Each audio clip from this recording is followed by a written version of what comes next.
The Senate Banking Committee hearing room fell dead silent as Tim Scott leaned into his microphone, his voice cutting through the air like a knife. Representative Crockett, you talk about helping communities, but what have you actually done besides make noise on social media? The attack was swift, calculated, and designed to embarrass the Texas Democrat in front of millions watching C-SPAN. But what happened next would shock everyone in that room. Jasmine Crockett didn't flinch. She didn't look down. Instead, she smiled. The kind of smile that makes opponents nervous. Because what Tim Scott didn't know was that Crockett had been waiting for this exact moment. She had receipts. She had facts. And she was about to deliver a response that would leave the South Carolina senator completely speechless and trending on every social media platform within minutes. This wasn't just another political disagreement. This was about to become an epic takedown that would define both of their careers and show America exactly what happens when preparation meets opportunity. Before we dive into this incredible story, make sure to hit that like button and subscribe so you never miss these amazing political moments. Seriously, you won't want to miss what happens next, because this is about to get absolutely wild. Now, let's see how Jasmine Crockett turned the tables on Tim Scott in the most spectacular way possible. The stage was set for what would become one of the most talked about exchanges in recent political history. Senator Tim Scott, sitting confidently behind his nameplate, thought he had found an easy target in the first-term representative from Texas. But he was about to learn that underestimating Jasmine Crockett was the biggest mistake of his political career. The irony was thick in the air. Here was Scott, a man who had spent years positioning himself as the reasonable voice of conservative black politics, about to get schooled by a woman who had actually spent her life fighting in the trenches for justice. The contrast couldn't have been more perfect. The establishment politician versus the street-smart attorney, the careful moderate versus the unapologetic progressive, the senator who played it safe versus the representative who came to fight. The hearing had been routine until that moment. Discussions about banking, regulations, committee business, the usual Washington back and forth. But tension had been building between Scott and Crockett for weeks over their different approaches to economic policy affecting black communities. Scott, as the highest-ranking black Republican in the Senate, often clashed with progressive Democrats like Crockett over solutions to systemic issues. The backstory made this confrontation even more explosive. Just 2 weeks earlier, Crockett had called out Scott's voting record during a CNN interview, noting that he had voted against every major piece of legislation that would have directly helped black families. Scott's team had been furious, issuing press releases and demanding retractions. But Crockett had doubled down, providing receipts for every claim she made. The tension had been simmering ever since, with both sides waiting for the right moment to settle the score. What made this confrontation so explosive was that it came completely out of nowhere. Crockett had been quietly taking notes, listening to testimony when Scott decided to make her his target. The cameras were rolling, C-SPAN was broadcasting live, and social media was about to explode. To understand why this moment was so significant, you need to know exactly who these two political figures are and what they represent in American politics today. Tim Scott had been riding high in Republican circles. As the only black Republican senator, he carried enormous weight in the party.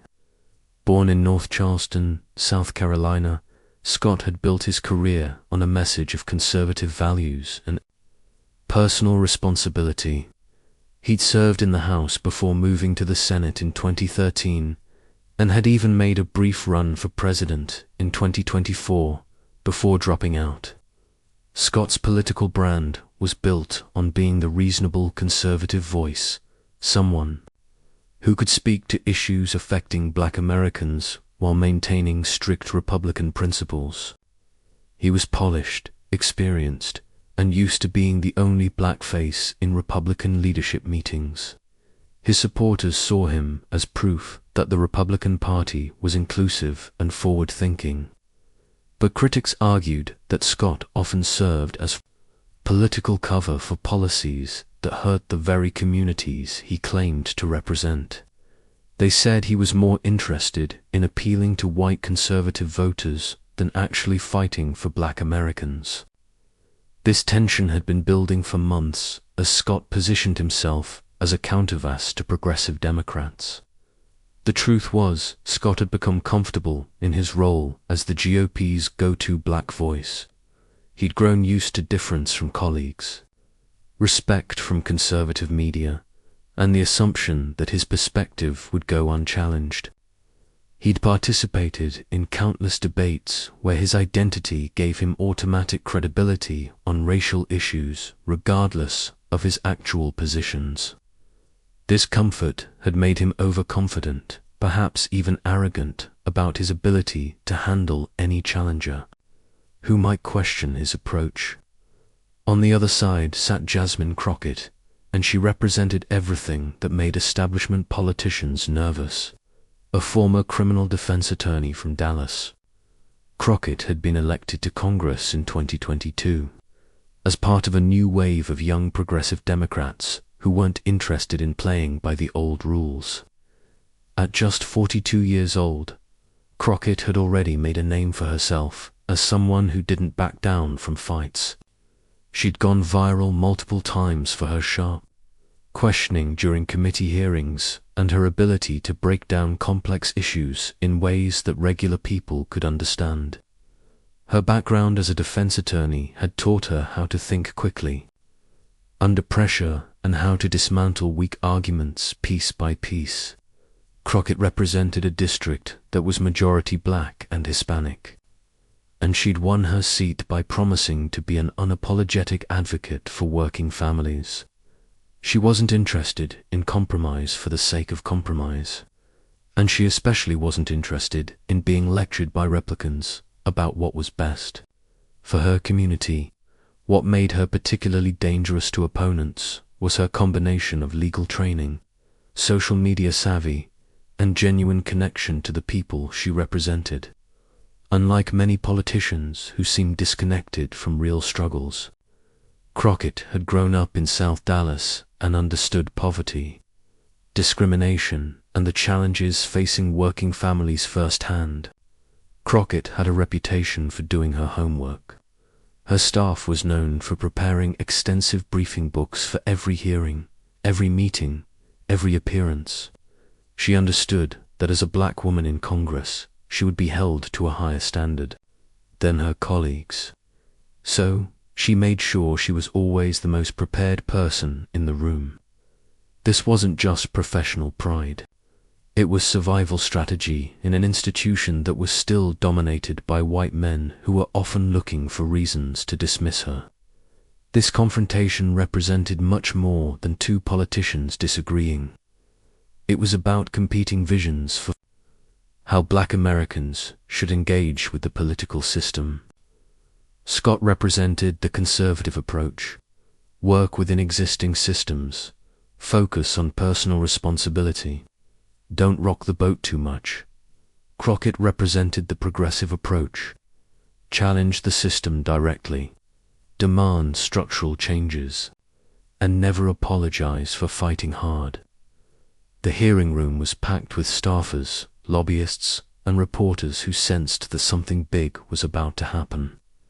Social media was already buzzing with anticipation as clips from earlier in the hearing showed tension building between the two. For Scott, this was supposed to be an easy win. Attack the freshman Democrat, show his conservative credentials, maybe get some clips that would play well with his base. He had the advantage of experience, seniority, and the respect that comes with being a senator. For Crockett, This was about proving that the new generation of Democrats wouldn't be intimidated by Republican attacks. She'd been dealing with condescending attitudes from male colleagues since arriving in Congress, and she was tired of being underestimated. The national political implications were huge, too, with Republicans trying to make inroads with black voters and Democrats working to energize their base. This exchange would be watched closely by political strategists on both sides. How these two leaders handled this moment could influence messaging and strategy for years to come. Adding another layer of complexity was the fact that both politicians were being watched by their respective parties for very different reasons. Republican leadership had been growing frustrated with Scott's inability to effectively counter progressive arguments about race and policy. His presidential campaign had fizzled, partly because he couldn't articulate a compelling conservative vision for Black America that resonated beyond traditional GOP voters. This hearing was seen as a chance for him to reassert his relevance. For Democrats, Crockett represented the future of the party, young, diverse, media-savvy, and unafraid to fight. Party leadership was curious to see how she would handle her first major confrontation with a senior Republican, especially one who shared her racial identity but held completely opposite political views. But neither Scott nor the packed hearing room was prepared for what Jasmine Crockett was about to unleash. The attack came during what should have been a routine discussion about community development, financial institutions. Scott had been questioning witnesses about the effectiveness of various federal programs, when he suddenly shifted his focus to Crockett, who was sitting just a few seats away from him on the committee. "You know what, Representative Crockett?" Scott said, his voice taking on a lecturing tone that immediately put everyone on edge. "I've been listening to you talk about helping communities for months now, but I have to ask, what have you actually accomplished besides making noise on social media?" The question hit like a thunderbolt. Committee hearings rarely featured this kind of direct confrontation between members, especially across party lines. Staffers looked up from their phones. Reporters started typing frantically. The C-SPAN cameras caught every reaction in the room. Scott wasn't finished. He leaned back in his chair with the confidence of someone who thought he just delivered a devastating blow. "I mean, I've been in Congress for over a decade. I've passed real legislation that has helped real people, but all I see from you is tweets and TikToks and viral moments. Where's the substance?" The condescension in his voice was unmistakable. This wasn't just political disagreement. This was one colleague publicly questioning another's competence and seriousness. In the polite world of congressional committees, this was the equivalent of throwing a punch.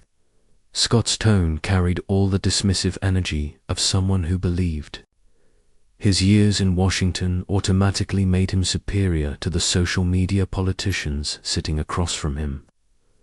What Scott didn't realize was that he was falling into a trap that had caught many politicians before him, assuming that social media engagement meant lack of substance. He was about to learn that Crockett's online presence wasn't a substitute for real work. It was an amplifier for it. Crockett's face remained perfectly calm, but anyone watching closely could see her jaw tighten slightly. She set down her pen deliberately and looked directly at Scott. The room fell completely silent, waiting for her response. But Scott wasn't done escalating.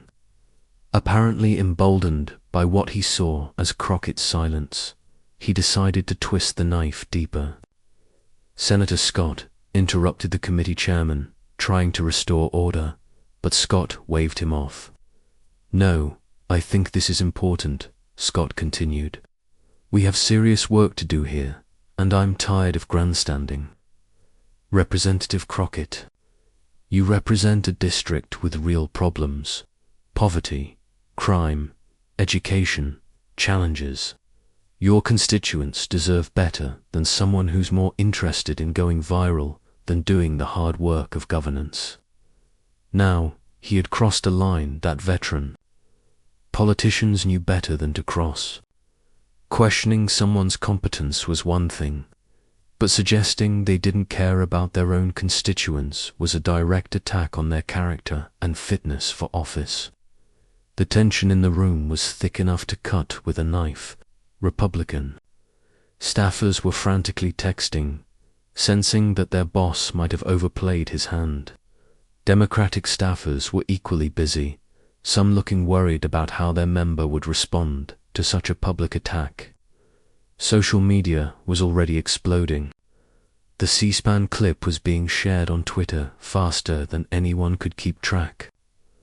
Number Tim Scott and number Jasmine Crockett were trending within minutes as people tried to figure out what was happening and why. A Republican senator was going after a Democratic representative so aggressively. Political influencers and commentators were frantically typing hot takes. Conservative accounts were celebrating what they saw as Scott finally taking the fight to progressives. Liberal accounts were already predicting that Scott had made a huge mistake by underestimating Crockett. The comment sections were filling up with fire emojis and popcorn gifts as people settled in to watch what was clearly going to be an epic political showdown. Crockett still hadn't responded, and her silence was becoming its own story. Some observers wondered if Scott had actually succeeded in rattling her. Others who knew her better were waiting for the explosion they knew was coming. Scott, misreading her silence as victory, decided to go for what he thought would be the knockout punch. "Look, Representative Crockett, I'm not trying to be mean here. I'm just saying that if you want to be taken seriously in this institution, you need to focus on results, not social media followers. Maybe you could learn something from those of us who have actually been doing this work for a while." The patronizing tone was now unmistakable. A senior Republican senator was publicly lecturing a freshman Democratic representative about how to do her job in front of cameras during an official congressional hearing. What Scott didn't realize was that he had just given Jasmine Crockett exactly what she needed to destroy him completely. Because while he was talking, she had been quietly organizing her thoughts, pulling up information on her phone, and preparing for a response that would make this exchange legendary. The irony was perfect. Scott had just accused her of being all about social media and viral moments, while she was using her phone to access the detailed policy research and constituent services data that would prove him completely wrong. Her team had anticipated this exact type of attack and had prepared comprehensive talking points about her actual legislative accomplishments. This wasn't luck. It was preparation meeting opportunity in the most spectacular way possible. The committee chairman tried one more time to restore order. "If we could please return to questioning the witnesses," but it was too late. Crockett was ready to speak, and when she did, everything was about to change. Jasmine Crockett finally leaned forward to her microphone, and when she spoke, her voice was steady, clear, and absolutely devastating.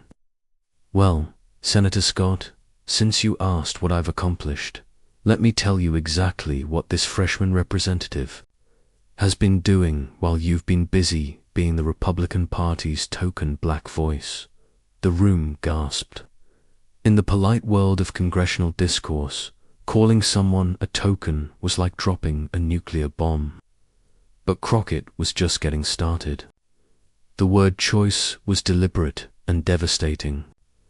By calling Scott a token, Crockett was directly challenging the foundation of his political identity and his role within the Republican Party. She was saying out loud what many black Democrats had whispered privately for years, that Scott's primary value to Republicans wasn't his policy expertise or leadership ability, but simply his race and his willingness to provide cover for policies that hurt black communities. The accusation hung in the air like a thunderclap, and everyone in the room understood they had just witnessed a moment that would define both of their careers. First, let's talk about substance, since you brought it up.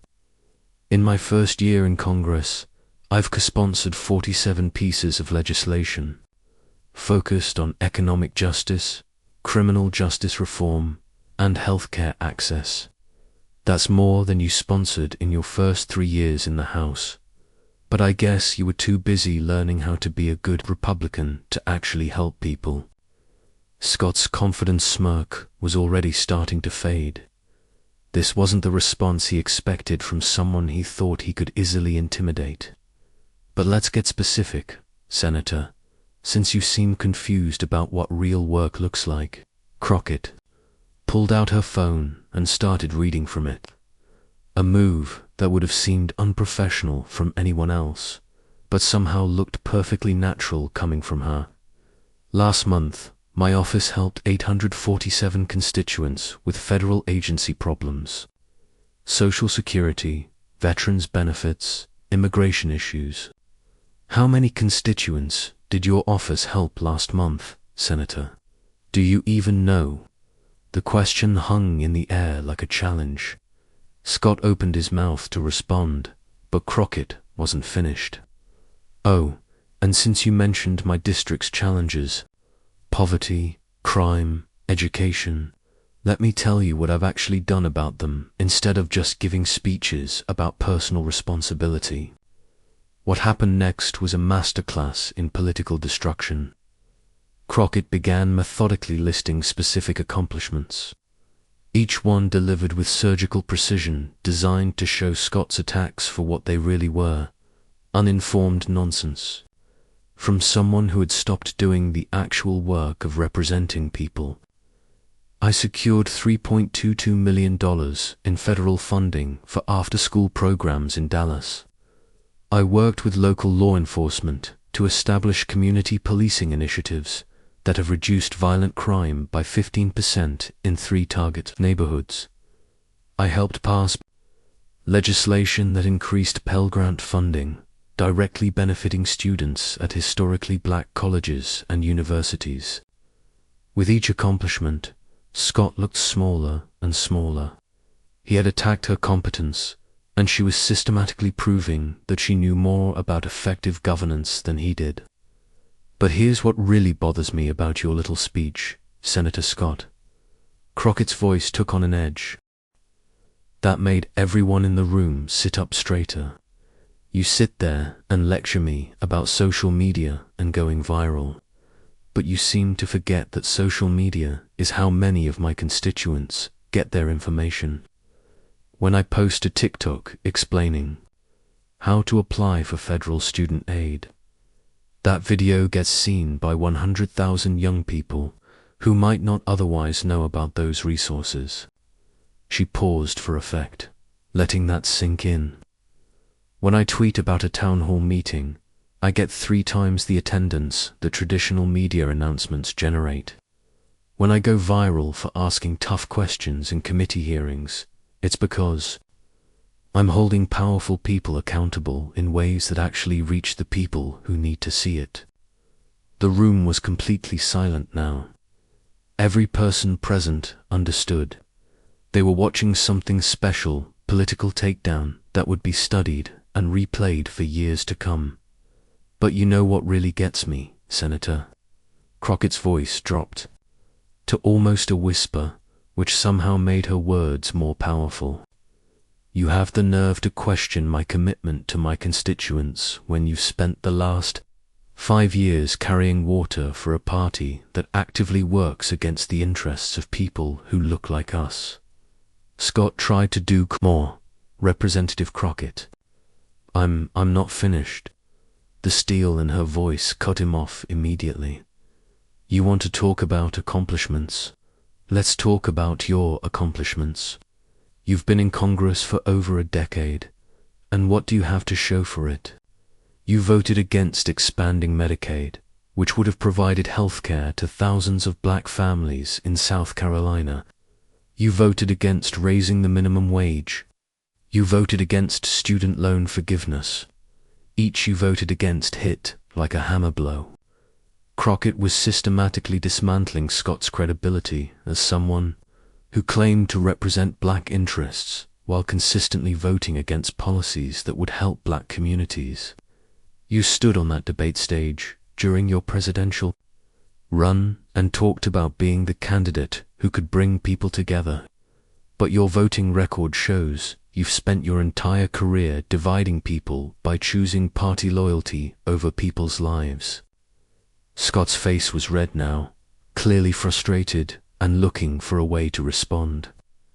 But Crockett had complete control of the moment. And then you have the audacity to sit here and question my qualifications. Crockett's voice rose slightly, not in anger, but in the kind of righteous indignation that resonates with people who have been talked down to their entire lives. Senator, I was a criminal defense attorney for years before I came to Congress. I've spent my entire career fighting for people who the system tried to throw away. I've stood in courtrooms defending people's constitutional rights, while you were voting to confirm judges who would take those rights away. The personal contrast was devastating. While Scott had climbed the political ladder by appealing to conservative white voters, Crockett had spent her career actually fighting for justice in the trenches. So when you ask me what I've accomplished, here's what I've accomplished. I've never forgotten where I came from. I've never sold out my community for political gain. And I've never been so desperate for acceptance from people who don't respect me that I'd throw my own people under the bus.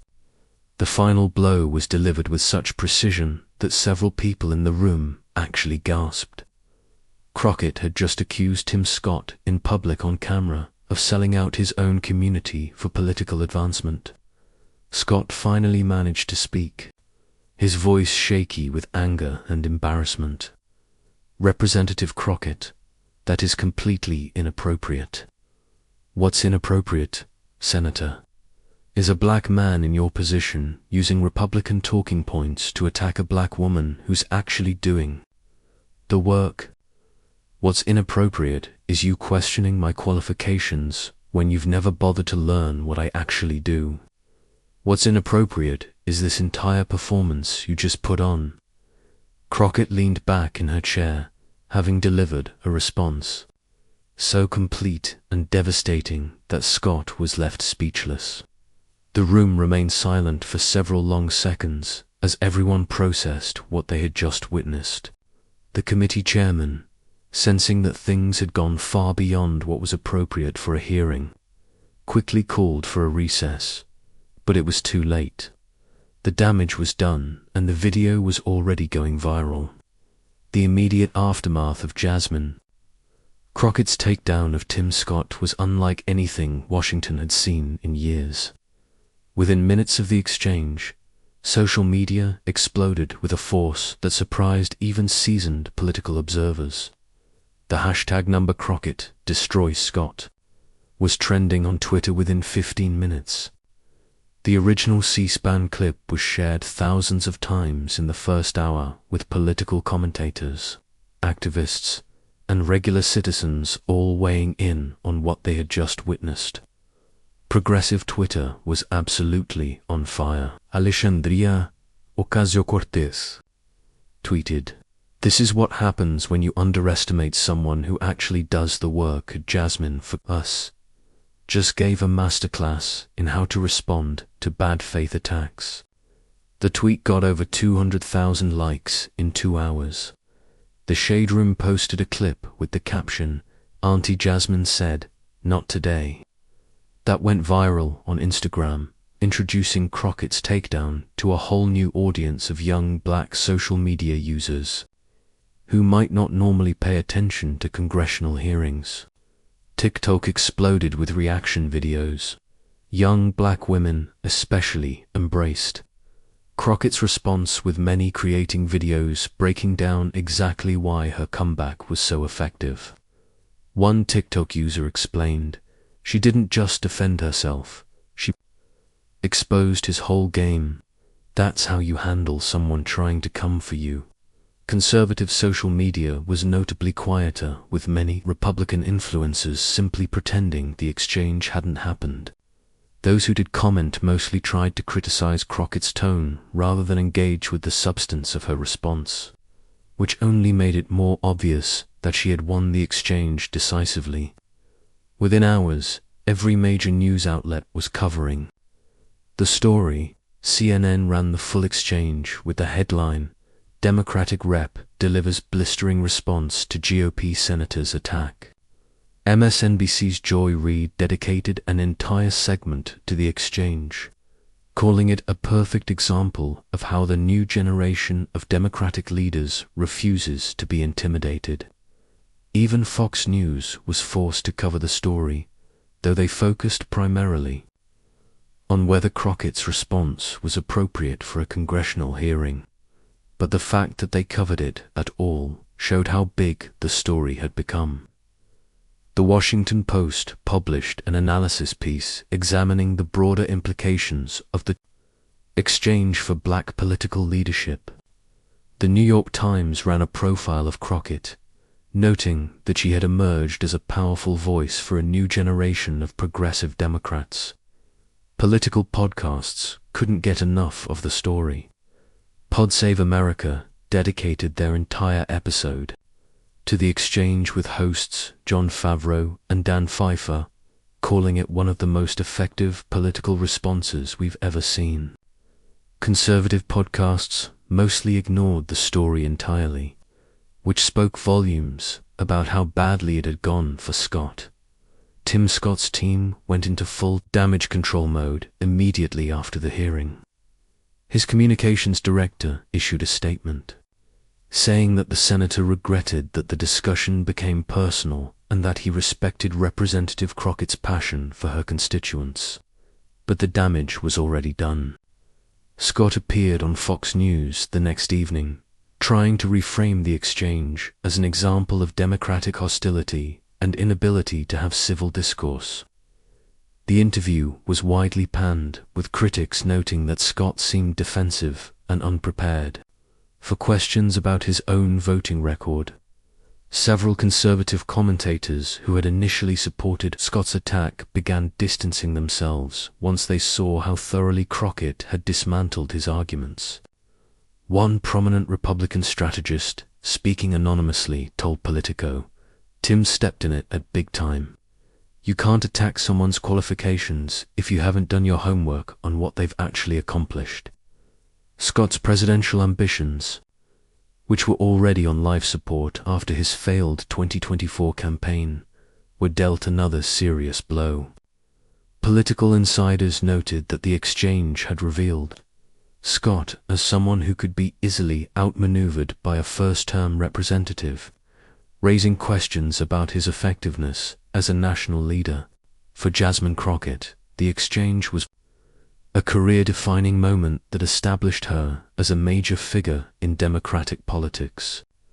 Her office reported that they received over 10,000 supportive emails in the 24 hours after the exchange, including dozens from fellow members of Congress. Nancy Pelosi tweeted her support. Jasmine Crockett represents the best of the new generation of Democratic leaders, prepared, principled, and unafraid to speak truth to power. Fundraising emails featuring clips from the exchange raised over $500 for Democratic candidates in just 2 days. The Democratic Congressional Campaign Committee immediately began featuring Crockett in their promotional materials, recognizing that she had become a powerful draw for donors and volunteers. Speaking invitations poured in from across the country. Within a week, Crockett had been invited to speak at over 30 events, from college campuses to Democratic Party fundraisers. Her team had to hire additional staff just to handle the media requests. The exchange between Scott and Crockett highlighted several broader trends in American politics that went far beyond just these two individuals. First, it demonstrated the growing confidence and skill of the new generation of progressive Democrats. Crockett's response showed that younger Democrats were no longer content to simply absorb Republican attacks. They were prepared to hit back hard and effectively. Second, it exposed the limitations of the Republican Party's strategy of elevating black conservatives like Scott as shields against charges of racism. When Scott attacked Crockett, he couldn't hide behind his identity. She was equally black, equally qualified, and far better prepared for the exchange. Third, it showed how social media had changed political communication. Crockett's ability to use social media effectively wasn't a liability, as Scott had suggested. It was a superpower that allowed her to reach and mobilize people in ways that traditional politicians couldn't match. Political scientists immediately began analyzing the exchange as an example of how political discourse was evolving. Dr. Melanie Price, a professor at Prairie View A&M University, noted, "What we saw was a clash between old-school political tactics and new-school political communication." Crockett understood that in the social media age, authenticity and preparation matter more than seniority and politeness. In the weeks following the exchange, several developments showed its lasting impact on both politicians' careers. Tim Scott's influence within the Republican Party noticeably diminished. He was removed from several high-profile speaking engagements, and rumors circulated that party leadership was losing confidence in his ability to effectively communicate their message. His poll numbers in South Carolina, while still strong, showed their first significant decline in years. Jasmine Crockett, meanwhile, was elevated to several high-profile committee assignments and became a regular on political talk shows. Democratic leadership clearly recognized that she had proven herself as someone who could effectively defend the party and its values under pressure.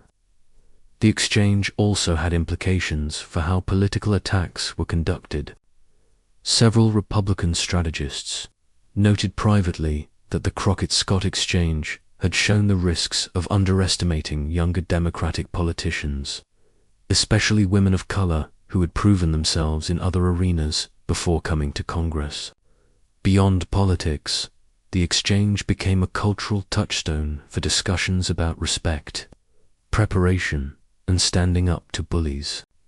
It was shared widely in non-political spaces, with many people seeing it as an example of how to respond effectively when someone tries to diminish your accomplishments. Young black women, especially, embraced Crockett as a role model with many, citing her response as an example of how to handle workplace discrimination and condescension. The phrase, "I'm not finished," which Crockett used to cut off Scott's attempted interruption, became a popular meme and rallying cry. Educational institutions began using the exchange as a case study in effective communication and political strategy. Several law schools added it to their curricula as an example of how legal training could be effectively applied in political contexts. Looking back on the exchange months later, political observers agreed that it represented a significant moment in the evolution of American political discourse. Jasmine Crockett had shown that preparation, authenticity, and strategic thinking could overcome traditional advantages like seniority and institutional position. For Tim Scott, the exchange served as a harsh reminder that political attacks could backfire spectacularly when poorly planned and executed. His attempt to diminish Crockett had instead elevated her while diminishing himself. But perhaps most importantly, the exchange showed that American politics was changing. The old rules about deference to seniority and polite discourse were giving way to a more direct, more authentic form of political communication that resonated with voters tired of political games and empty rhetoric. As one Democratic strategist put it, Jasmine Crockett didn't just win that exchanges. He showed us what the future of democratic politics looks like. Prepared, passionate, and unafraid to fight back. The story of Tim Scott's attack on Jasmine Crockett and her epic response will be remembered as a defining moment in modern American politics, moment when preparation met opportunity and the underdog delivered a knockout punch that left her opponent speechless and the nation talking. If you enjoyed this incredible political showdown, make sure to like this video and subscribe to never miss these amazing moments. What did you think of Jasmine Crockett's response? Let us know in the comments below. And don't forget to share this with anyone who needs to see how to handle political bullies. Hit that notification bell so you're the first to know when we drop our next explosive political story.